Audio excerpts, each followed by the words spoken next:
kita mau melihat tentang kitab Ulangan, saudara ya. Ulangan adalah kitab terakhir dari 5 kitab Taurat. Jadi bagi orang Yahudi yang namanya Taurat itu ya 5 ini.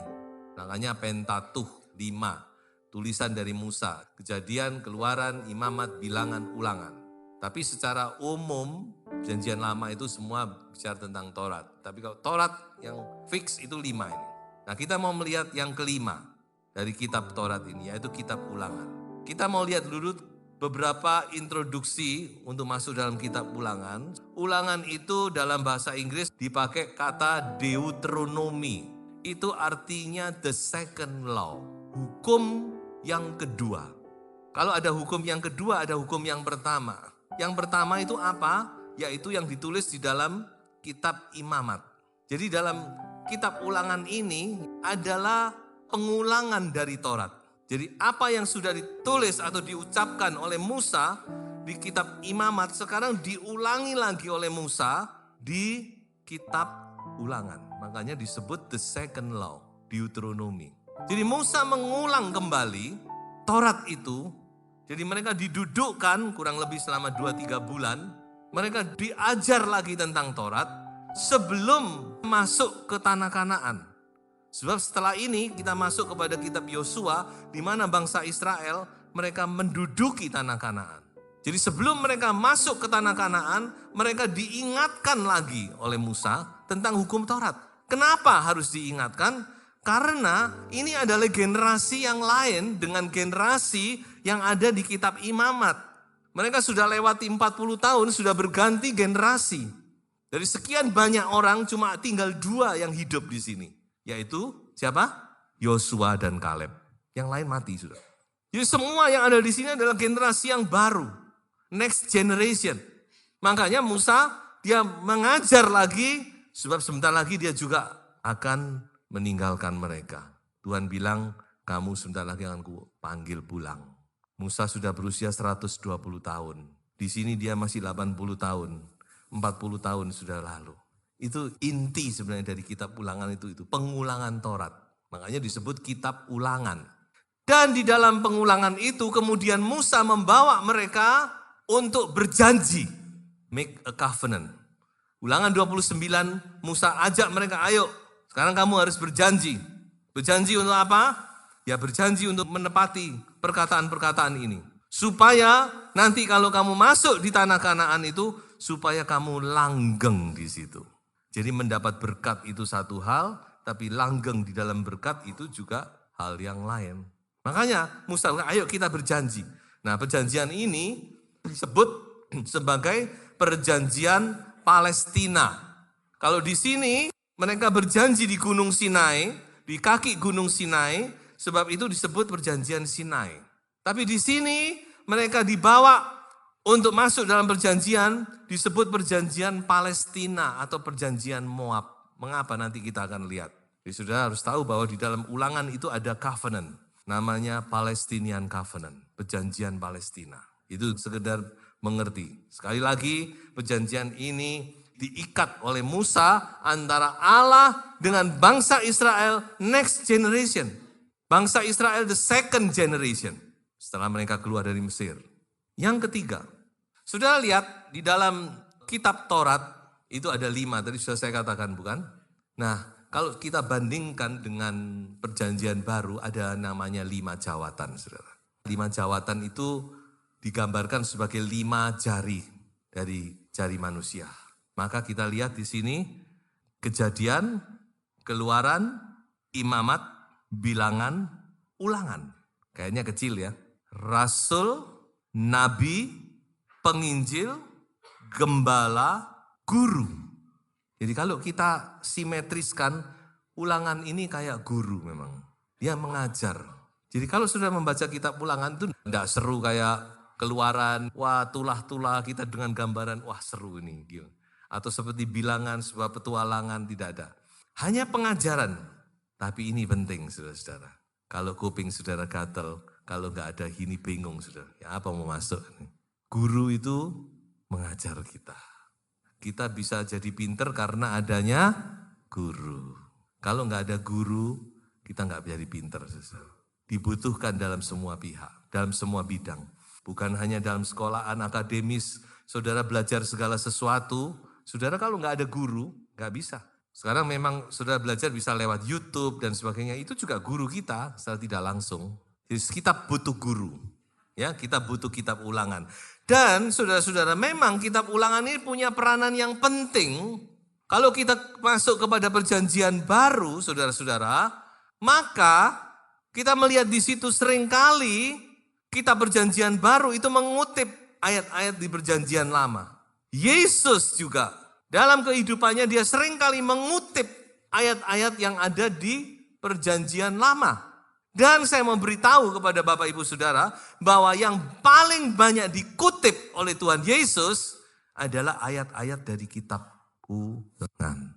Jadi banyak kutipan-kutipan dari Yesus itu justru diambil dari kitab ulangan. Salah satunya di dalam Matius pasal 4. Waktu Tuhan Yesus dicobai oleh iblis. Kita tahu ceritanya bukan?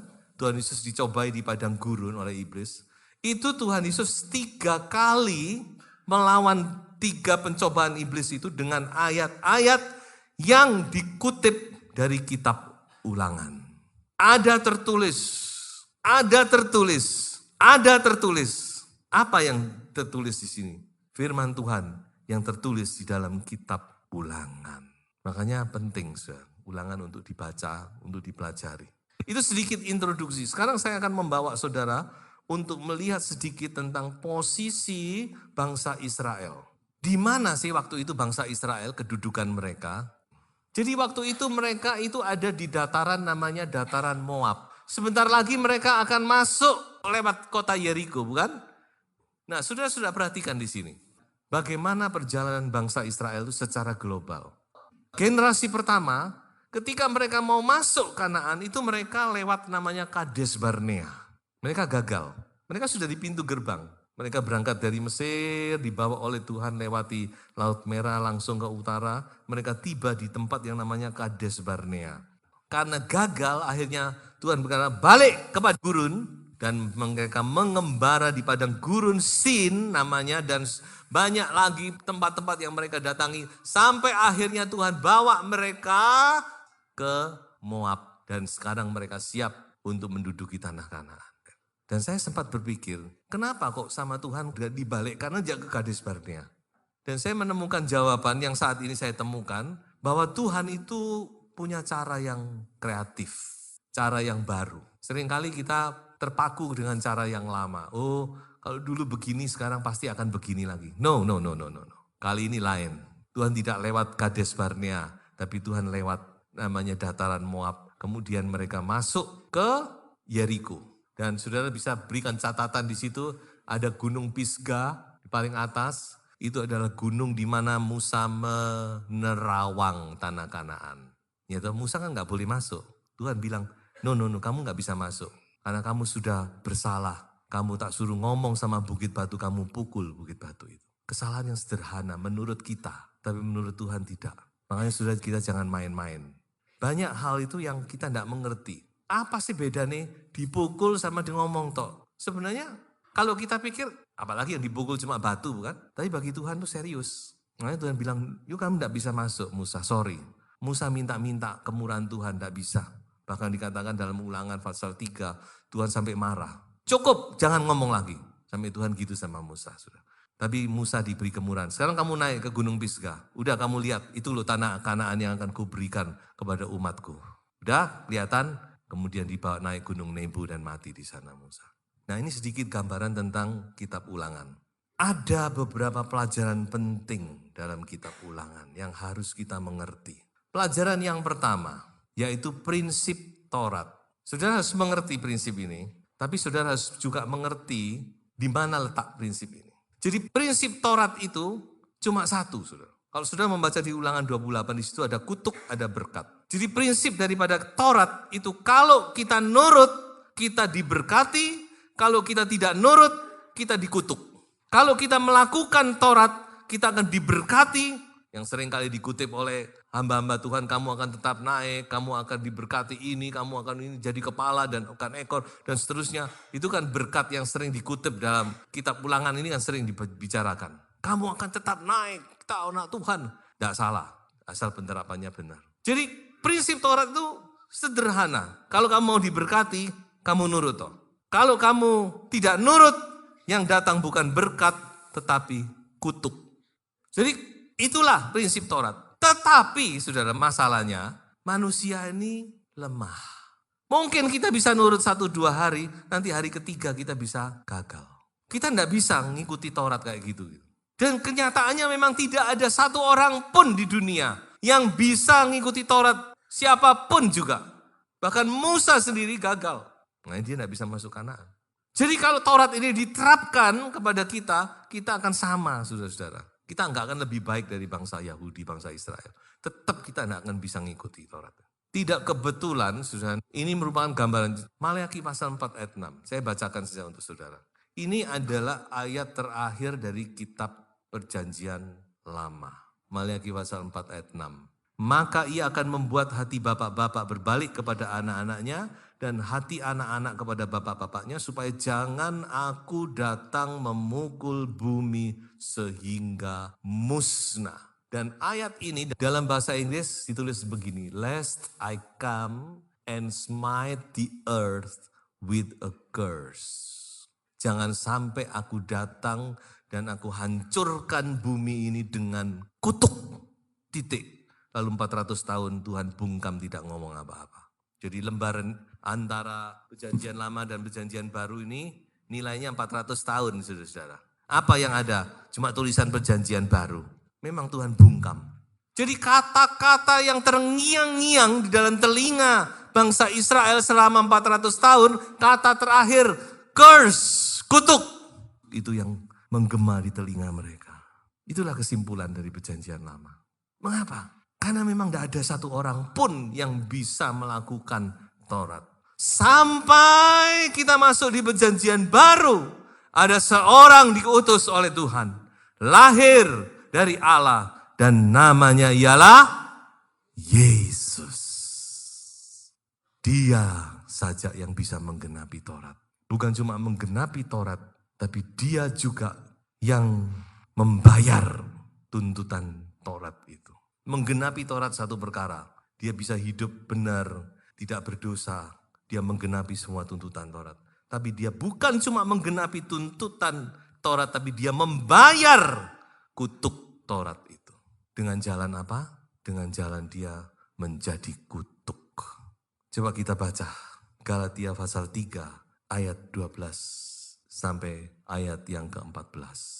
Tetapi dasar hukum Taurat bukanlah iman, melainkan siapa yang melakukannya akan hidup karenanya. Kristus telah menebus kita dari kutuk hukum Taurat dengan jalan menjadi kutuk karena kita. Sebab ada tertulis, terkutuklah orang yang digantung pada kayu salib. Yesus Kristus telah membuat ini supaya di dalam dia berkat Abraham sampai kepada bangsa-bangsa lain, sehingga oleh iman kita menerima roh yang telah dijanjikan itu. Haleluya. Kurang enak apa kita ini, saudara? Ayo, wis gak usah ngelakoni rekening. Sudah dilakoni sama Tuhan Yesus. Ya toh? Kita sudah usah ngelakoni Taurat. Kalau ngelakoni Taurat tidak bisa kita. Tidak bisa, mau dilakoni apa? Wis nyerah seai. Ya, tapi Yesus, dia sudah melakukan, menggenapi itu untuk siapa? Untuk saudara dan saya, supaya apa? Supaya berkat-berkat itu yang sekarang turun atas kita. Lalu syaratnya apa? Cuma satu, iman, percaya. Jadi sudah kita, oleh iman, berkat-berkat itu turun kepada kita. Kalau di sini, untuk bisa mendapat berkat kita harus taat, melakukan. Kalau di sini kita cuma percaya diberkati. Jadi kalau saudara membaca kitab Ulangan, saudara harus ingat, jangan kitab Ulangan itu jadikan standar Perjanjian Baru. Saudara harus membaca itu dengan sebuah pengertian betapa beratnya orang yang ada di dalam Taurat. Silakan sudah membaca, tapi jangan itu diterapkan, oh kalau begini, kalau gitu saya harus begini, seperti tidak. Karena jelas firman Tuhan berkata, perjanjian baru itu iman. Iman, percaya kepada Yesus. Percaya kepada korban Yesus. Percaya kepada salib Yesus Kristus. Dan kita diberkati. Lalu mungkin Bapak Ibu bertanya kepada saya, loh, lah enak. Lalu di mana ketaatan itu di perjanjian baru? Apakah berarti kita tidak boleh taat atau kita tidak perlu taat? Nah, di sini saya mau beritahu saudara. Ketaatan di dalam gereja atau umat Tuhan perjanjian baru itu punya arti yang baru atau punya dasar yang baru. Dasar yang baru itu apa? Yaitu kasih. Kalau di sini orang taat dasarnya apa? Takut supaya aku nggak dihukum, supaya aku nggak sampai lalu aku kehilangan berkat, supaya aku begini.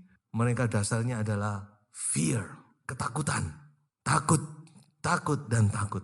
Tapi di sini kita taat karena kita mengasihi Yesus. Jadi ini ketaatan yang dewasa. Anak Tuhan harus sampai di sini. Kita taat kepada Tuhan. Mengapa? Karena saya mengasihi Tuhan.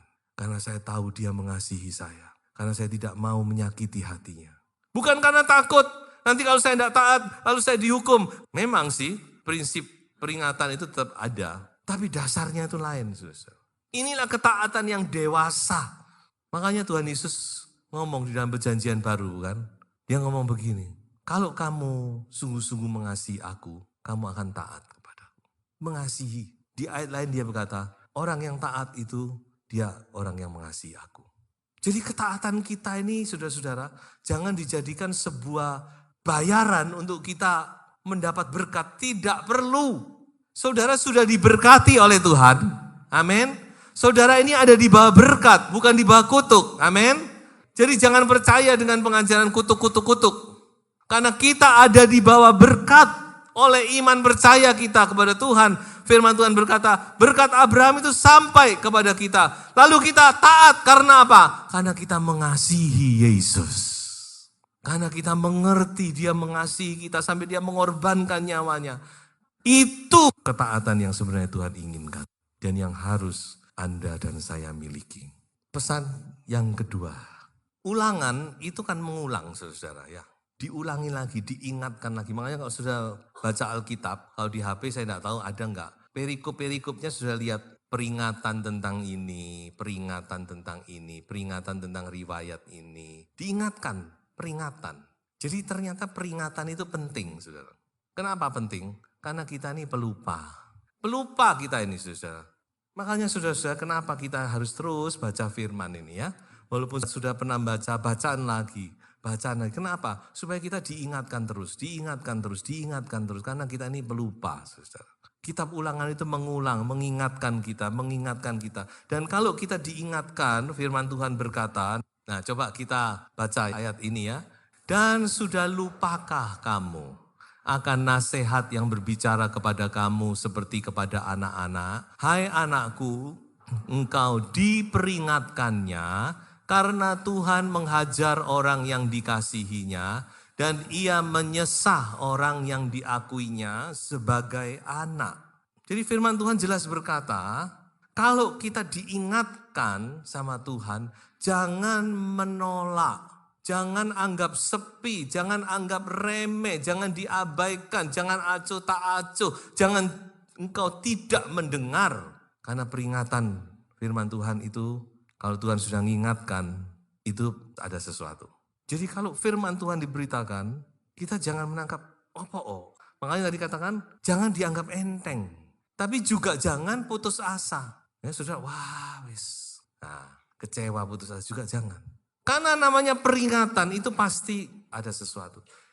Jadi saudara, kalau kita mendengar sesuatu yang ini kok gini ya, sudah tangkap saja. Mungkin itu bukan untuk saat ini, mungkin untuk bulan depan, mungkin untuk setengah tahun ke depan.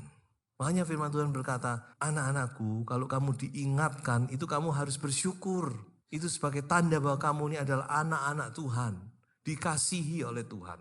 Jadi itu jangan kamu abaikan, jangan kamu anggap enteng, tapi juga jangan kamu terlalu masukkan dalam hati, lalu kamu putus asa, lalu kamu down depresi juga jangan. Nah inilah kitab ulangan. Mengapa ada kitab ulangan? Diingatkan lagi. Musa ngingatkan lagi, hati-hati kamu kalau masuk ke Kanaan supaya kamu langgeng. Dan kenyataannya memang gak dituruti, saudara. Dan sekarang poin yang ketiga, yaitu prinsip kasih kepada Tuhan. Coba kita baca ayat ini, saudaraku.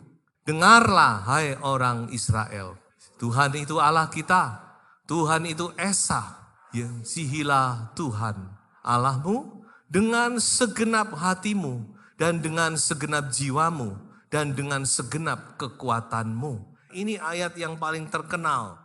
Ini namanya Shema Israel. Dengarlah Israel. Ini pernyataan iman mereka. Yehovah Echad.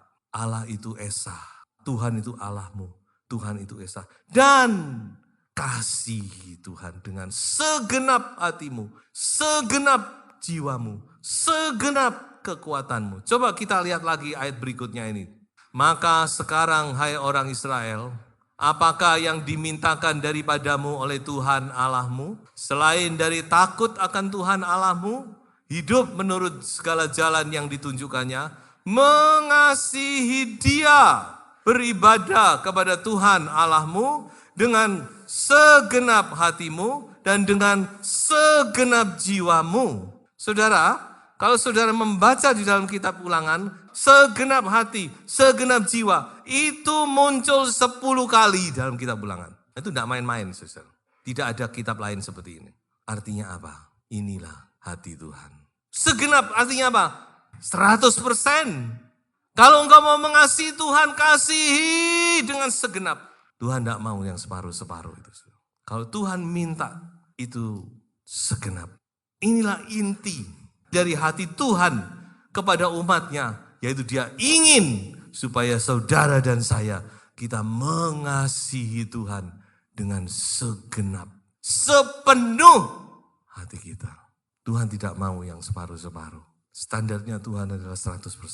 Segenap hati, jiwa, bicara tentang pikiran, perasaan, kehendak, emosi, keinginan kita, dan kekuatan.